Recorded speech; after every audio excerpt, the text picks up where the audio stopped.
తెంచుకుంటే తెగిపోతుందా దేవుడు వేసిన బంధం? తెంచుకుంటే తెగిపోతుందా దేవుడు వేసిన బంధం? తెలుసుకోని జీవిత గమ్యం, పెంచుకోమానుబంధం. 7 అడుగులు నడిచిన వాడే 7 జన్మలు తోడుంటాడు. భర్తగా నిన్ను భరించువాడే బ్రతుకు దీపం వెలిగిస్తాడు.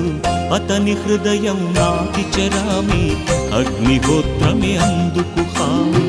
అతని హృదయం నాటి చరామి, అగ్నిహోత్రమే అందుకు హామీ. తెంచుకుంటే తెగిపోతుందా దేవుడు వేసిన బంధం? తెలుసుకోని జీవిత గమ్యం, పెంచుకోమానుబంధం.